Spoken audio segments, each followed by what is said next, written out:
Znači ima 128. Strašno. Nikad u životu nisam imala ovoliko kilograma. Ovo je propast. Dobar dan, drage moje. Evo da vam se javim. Danas je 29. januar. Stala sam na vagu i shvatila da imam najviše kilograma u životu.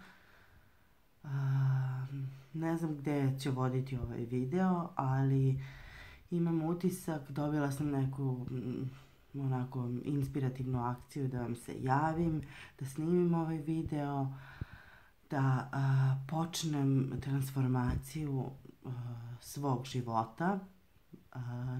Voljela bih da dobijem vašu podršku. Ako ne, čini mi se da samim tim što ću snimati video o tome šta radim, kako se hranim, kako vežbam i tako dalje, da će mi to pomoći, da će me to motivisati da uspem, da smršam.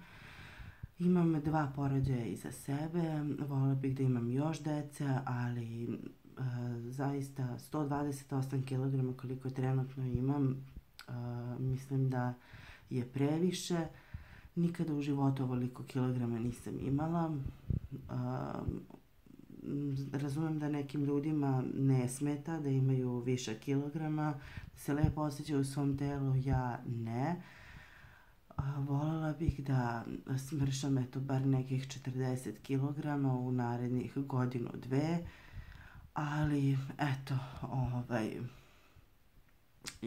svaki kilogram koji bi išao na dole, mislim da bi mi značio puno. Kakav je plan? Do sada, kad god sam želela da smršam,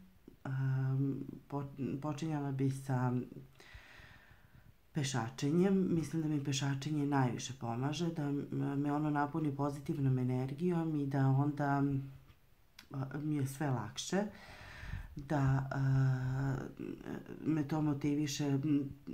Po principu, ukoliko sam pešačila sat, 2 dana se, pa hajde, kad sam se već potrudila, onda manje da jedem, pa onda prvi rezultat na vagi me dodatno motiviše da dalje krenem i tako dalje i tako dalje.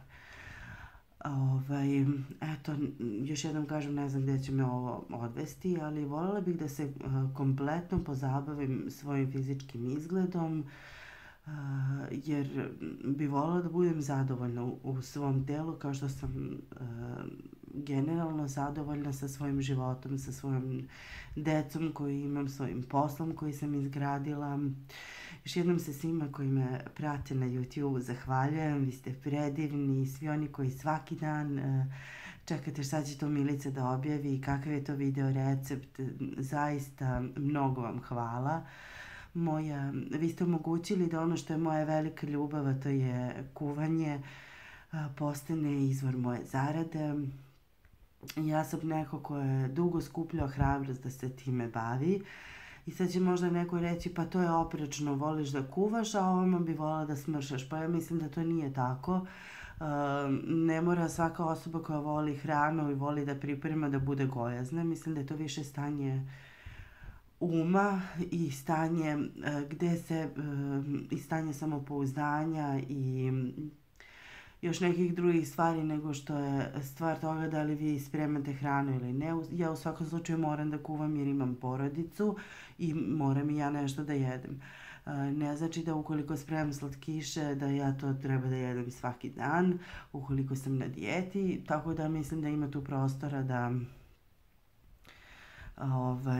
se bavim i jednim i drugim. U svakom slučaju, oduvek sam smatrala da sve ono što voliš da radiš, to i treba da radiš i u tome da uživaš. Ukoliko ti to ne donosi ništa loše ili ako time ne štetiš drugim ljudima. Znači, krećemo. Milica Mihajlović, 128 kg, 29.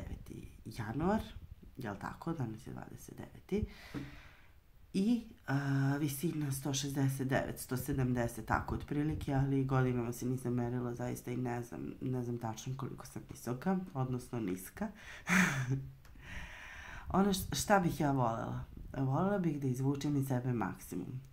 Da bih se osjećala bolje, da bih bila zadovoljna u svom telu, da bih bila bolja mama, bolja supruga. Jednostavno da bih više uživala u životu, jer mislim da život nije samo služiti drugima, nego da biste vi bili dobri u svim svojim ulogama, treba da krenete od sebe da izgradite, pa i fizički i u svakom drugom smislu. Tako da, eto, počinjem. Znači, plan je dijeta, vežbanje. Kakva je dijeta, kako vežbanje, vidjet ćemo još u hodu. Ništa za sada nemam fiksno, ali eto, krećem. Plan je da snimam otprilike i šta jedem i kako vežbam i tako dalje. I voljela bih da dobijem vašu podršku, da mi pišete vaše komentare. Mislim da mi me to dodatno motivisalo, tako da, dragi moji, hvala vam unapred i nadam se da ćete svedočiti jednom predivnom uspehu, jednoj velikoj transformaciji. Ljubim vas puno i volim, vaša Milica Mihajlović. Ćao. I krećem na pešačenje.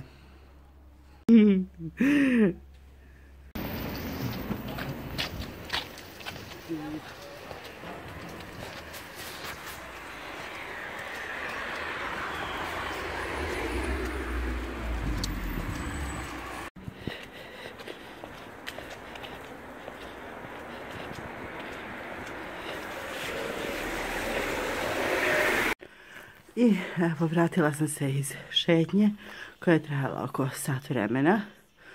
Za to vrijeme je beba spavala, bio je spreman ručak. Ništa od ovoga ne bi bilo da nemam fenomenalne roditelje i još boljeg muža i starijeg sina. Ljubim vas puno. Sad da vidim gdje ja uskačem što se tiče dnevnih obaveza, kuvanja, čuvanja dece i tako dalje. Hvala što me pratite.